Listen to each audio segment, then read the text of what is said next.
السلام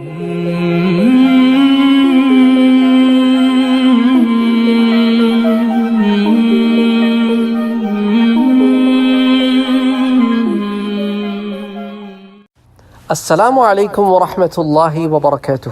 دجال سے متعلق مختلف باتیں آتی ہیں۔ ایک سوال پچھلے درس میں کسی نے پوچھا کہ کیا دجال پیدا ہو چکا ہے؟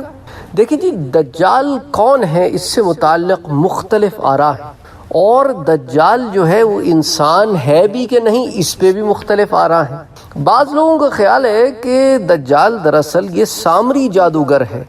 کیونکہ قرآن کریم کی آیت آتی ہے کہ جب سامری جادوگر کو حضرت موسیٰ علیہ السلام نے قوم سے نکال دیا تو سورہ طٰہٰ میں آتا ہے کہ وَإِنَّ لَكَ مَوْعِدًا لَن تُخْلَفَهُ، کہ بے شک تیرے لیے ایک وقت مقرر ہے جس سے تو آگے پیچھے نہ ہو سکے گا۔ لیکن اس کا اطلاق مسیح دجال پر ہو، یہ قول بہت ہی ضعیف ہے، کیونکہ جو موسیٰ علیہ السلام نے کہا نا اس سے فَاذْهَبْ فَإِنَّ لَكَ فِي الْحَيَاةِ أَن تَقُولَ لَا مِسَاسَ، چلا جا، تیری یہ سزا ہے کہ زندگی بھر کے لیے تو یہ کہے گا کہ مجھے نہ چھو۔ بہرحال ایک قول بعض لوگوں کا رجحان یہ گیا ہے کہ پھر وہ چلا گیا اور غائب ہو گیا اور پھر وہ دجال ہوگا جو ظاہر ہوگا، لیکن اس پہ ہمیں قرآن اور حدیث میں کوئی اس طرح کا ثبوت نہیں ملتا۔ اچھا، بعض لوگوں نے اسرائیلیات پر رلائے کیا اور انہوں نے اس کو ہیرم آبیف کی طرف کہا کہ ہیرم آبیف جو ہے، جو صخرۂ آصف کے نام سے بھی مشہور ہے، وہ دراصل جو ہے وہ دجال ہوگا۔ کہ اس کے بارے میں آپ کو پھر کبھی تفصیل سے بتاؤں گا کہ حضرت سلیمان علیہ السلام کے دور میں ہیکل سلیمانی کے 9 بڑے معماروں، جن کو آپ کہتے ہیں نا میسٹر میسنز، ان کا یہ سربراہ تھا، گرینڈ میسٹر تھا، اور اس کا تعلق جنات سے تھا۔ تو یہودی مذہبی داستانوں کے مطابق اس کو معاذ اللہ فرشتوں نے کائنات کی تعمیر کے جادوئی راز بتا دیے تھے۔ آپ کو پتہ ہے یہودیوں کی کانسپریسیز اور یہ وہ سارے معاملات جو ہیں، تو بعض اہل علم نے اس رائے کو قبول کیا، حالانکہ اس پر بھی کوئی واضح دلیل نہیں ہے۔ اس پر میں آپ کو بتاؤں گا کبھی تفصیل میں کہ کیا معاملہ ہے۔ اچھا، پھر اسی طرح جو ہے بعض لوگوں کا خیال ہے کہ یہ کوئی نظام ہے، دجال کوئی نظام ہے۔ اس لیے آپ نے دیکھا ہوگا یوٹیوب پہ بھری پڑی ہیں ویڈیوز جس کے اندر وہ عجیب و غریب سی چیزیں دکھاتے ہیں، کسی نظام کو دکھاتے ہیں، کسی ملک کی طرف نشاندہی کرتے ہیں، کبھی ویسٹرن ورلڈ میں کسی ایک ملک کو پک کر لیں گے۔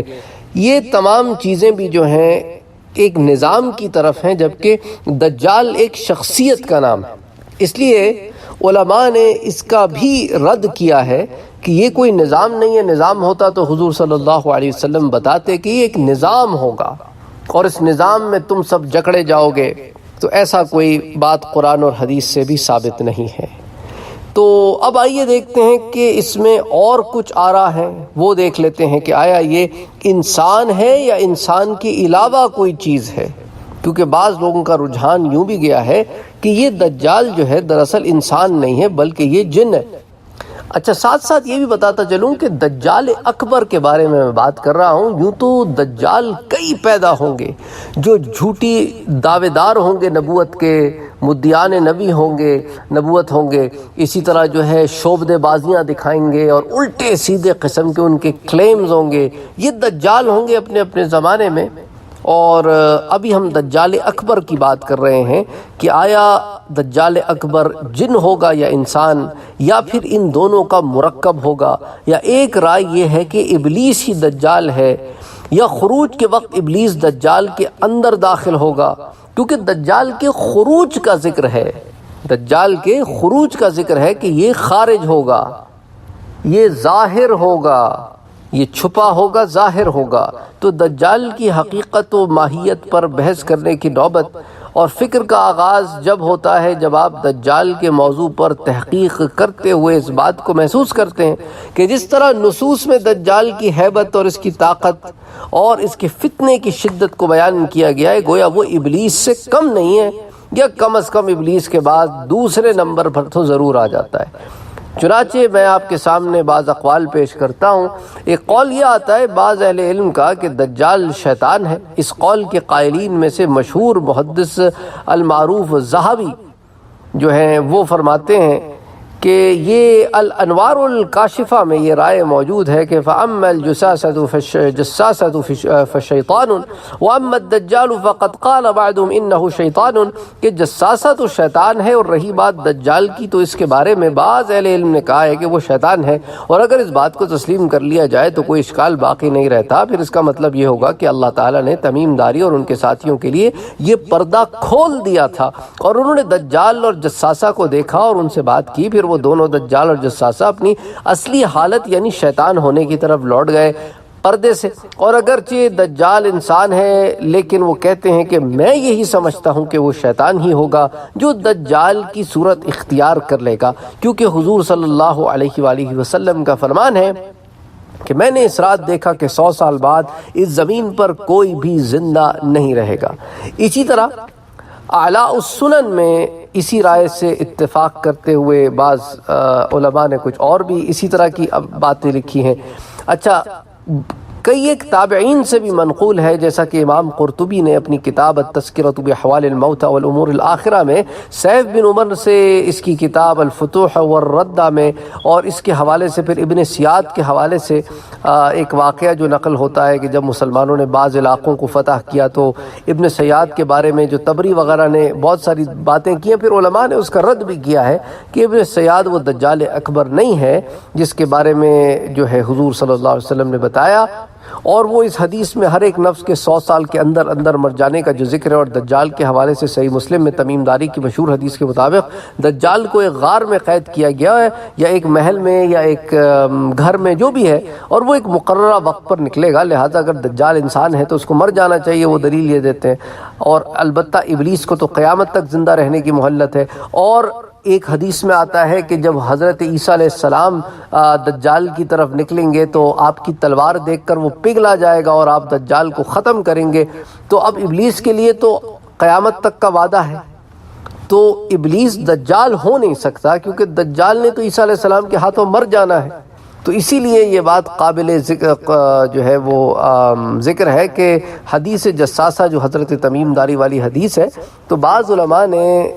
جو ہے اس کے اندر مختلف آراء اسی لیے قائم ہو گئی ہیں کہ دجال واقعتاً کوئی انسان ہے، یا دجال واقعتاً جنات میں سے ہے، یا انسانوں اور جنوں سے ملتا ہوا کوئی مرکب ہے۔ بعض اہل علم کی جانب سے اس حدیث کی یہ 100 سال تک کسی نفس کے زندہ نہ رہنے والی حدیث کے ساتھ یہ توجیہ بھی پیش کی گئی ہے کہ حضور صلی اللہ علیہ وآلہ وسلم نے تمیم داری جو کہ اس واقعے کے وقت مسلمان نہیں ہوئے تھے، ان کی حرف بحرف تصدیق یا موافقت نہیں کی تھی، بلکہ آپ نے فرمایا تھا کہ تمیم داری نے مجھے ایسی بات بتائی ہے جو اس بات کے موافق ہے جو میں تمہیں دجال کے حوالے سے بتایا کرتا ہوں۔ تو اسی لیے بعض نے کہا کہ وحدثنی حدیثا وافق الذی کنت احدثکم عن مسیح الدجال۔ اسی لیے جو ہے علماء میں اس میں کافی بحث ہے کہ آخر دجال ہے کیا۔ امام نعیم بن حماد اپنی کتاب الفتن میں ایک روایت لاتے ہیں کہ جو کہ کئی ایک تابعین سے مروی ہے، جن کا مضمون یہ ہے کہ الدجال لیس هو انسانا وانما هو شیطان موثق ب70 حلقة في بعد جزائر اليمن لا يعلم من اوثقه سلیمان النبی او غیرہ۔ بہرحال وہ کہتے ہیں کہ دجال انسان نہیں ہے بلکہ وہ تو صرف اور صرف شیطان ہے، 70 حلقوں کے ساتھ بندھا ہوا، یعنی کڑوں میں بندھا ہوا یمن کے کسی جزیرے پر، یا یہ تو نہیں معلوم کہ اسے سلیمان علیہ السلام نے وہاں باندھا ہے یا کسی اور نے۔ البتہ جب اس کے نکلنے کا وقت آئے گا تو اللہ تعالیٰ اس کا ہر حلقہ ایک سال میں کھولے گا اور وہ کھلتا چلا جائے گا۔ پس جب وہ ظاہر ہوگا اس کے پاس ایک گدھی آئے گی جس کے کانوں کے درمیان کا فاصلہ 40 ذراع ہوگا، پھر اس کی کمر پر ایک ممبر رکھا جائے گا جو تانبے سے بنا ہوا ہوگا، اور وہ دجال اس ممبر پر بیٹھے گا اور جنات کے قبیلے آ کر اس کی بیعت کریں گے اور ان کے لیے زمین کے خزانے نکال کر لائیں گے۔ تو یہ ایک مضمون میں روایت آتی ہے۔ حافظ ابن حجر اس اثر کے بارے میں فرماتے ہیں کیونکہ یہ اثر جو ہے یہ تابعین سے ہے اور یہ حضور صلی اللہ علیہ وآلہ وسلم تک نہیں جاتا، اسی لیے جو ہے حافظ ابن حجر اس اثر کے بارے میں لکھتے ہیں کہ اور یہ ممکن نہیں کہ اگر ابن سیاد کو دجال مانا جائے تو، اور شاید باوجود اس کے کہ یہ تمام روایت ائمہ ثقہ ہیں اس کے تمام روات، لیکن انہوں نے یہ روایت اہل کتاب سے لی ہے ہمارے ہاں اس طرح کی کوئی روایت نہیں ملتی۔ بعض جو ہے تقریر کرنے والے یا بعض علماء یہ روایت پیش کرتے ہیں، میں نے خود سنی ہے، لیکن وہ آگے یہ نہیں بتاتے کہ یہ اسرائیلیات میں سے ہے، حضور صلی اللہ علیہ وسلم سے یہ بات منقول نہیں ہے۔ اچھا، ابلیس کے بارے میں بھی ایک حدیث آتی ہے کہ وہ اپنا تخت سمندر پر لگاتا ہے اور پھر اپنی مجلس لگا کر چھوٹے شیاطین اور اپنے کارکنوں کو بلاتا ہے کہ بھئی رپورٹ دو۔ اسی طرح صحیح مسلم کے مقدمے میں امام مسلم نے عبداللہ ابن عمر ابن عاص رضی اللہ تعالیٰ عنہ سے روایت بیان کی کہ سمندر میں ایسے شیاطین بندھے ہوئے ہیں جنہیں سلیمان علیہ السلام نے باندھا تھا، وہ عن قریب رہا ہو کر لوگوں پر قرآن پڑھیں گے۔ تو صحیح مسلم کے مقدمے میں یہ روایت موجود ہے، اور یہ تمام روایات اس نظریے کو مضبوط کرتی ہیں کہ دجال اور ابلیس کے درمیان کوئی ربط ضرور ہے، اور یہ نظریہ قدیم زمانے سے لوگوں میں پایا جاتا ہے کہ دجال کا تعلق جنات کے ساتھ نہایت گہرا اور مضبوط ہے۔ اگر وہ جنوں میں سے نہیں ہیں تو ان سے تعلق بڑا مضبوط ہے۔ دجال اور ابلیس کی بہت سی حرکات و سکنات ایک جیسی ہیں، جیسا کہ ایک حدیث میں آتا ہے۔ حضرت حذیفہ بن یمان رضی اللہ تعالیٰ عنہ فرماتے ہیں کہ رسول صلی اللہ علیہ وآلہ وسلم کے پاس دجال کا ذکر کیا گیا تو آپ نے فرمایا کہ فتنہ دجال کے مقابلے میں مجھے تمہاری آپس کے فتنہ و فساد کا زیادہ خطرہ ہے۔ پہلے لوگوں یعنی پچھلی امتوں میں جو کوئی اس فتنے سے محفوظ رہا وہ دراصل محفوظ ہے، اور آج تک دنیا یعنی جب سے دنیا ہے میں جو کوئی بھی چھوٹا یا بڑا فتنہ ظاہر ہوا ہے وہ دجال کے فتنے کی وجہ سے ہوا ہے۔ تو مسند امام احمد میں روایت آتی ہے۔ اب جب کہ دجال کا نکلنا تو آخری زمانے میں ہے، تو کیسے دنیا کے تمام فتنوں کا وہ سبب بن سکتا ہے؟ لیکن اس میں بعض کہتے ہیں کہ اگر دجال کو ابلیس سمجھ لیا جائے یا ابلیس کے ساتھ اس کا تعلق سمجھ لیا جائے تو پھر یہ مسئلہ آسان ہو جاتا ہے، کیونکہ دیکھیں نا، جب سے دنیا بنی ہے وہ ختم ہونے کی طرف بڑھ رہی ہے۔ تو اب ختم ہونے کی طرف بڑھ رہی ہے تو بگاڑ کی صورت میں بڑھ رہی ہے، سدھار کی صورت میں تو نہیں بڑھ رہی۔ ہاں سدھار آتی ہے پھر بگاڑ آ جاتی ہے، پھر سدھار آتی ہے پھر بگاڑ آ جاتی ہے۔ تو بگاڑ آہستہ آہستہ جو بڑھتی چلی جا رہی ہے وہ اسی طرف لے کے جا رہی ہے کہ پھر دجال کا زمانہ آئے گا اور پھر یہ سارے فتنے اسی طرف کو لیے جا رہے ہیں، تو اسی لیے یہ حوالہ ادھر جاتا ہے۔ تو یہاں یہ بات بھی ذہن نشین کر لینی چاہیے کہ دجال کی پیدائش کے حوالے سے بھی پھر اہل علم میں مختلف آراء پائی جاتی ہیں۔ اس کو پھر میں اگلے درس میں آپ کے سامنے دیکھوں گا۔ تو بہرحال دجال کیا ہے، کس چیز سے بنا ہوا ہے، انسان ہے کہ جن ہے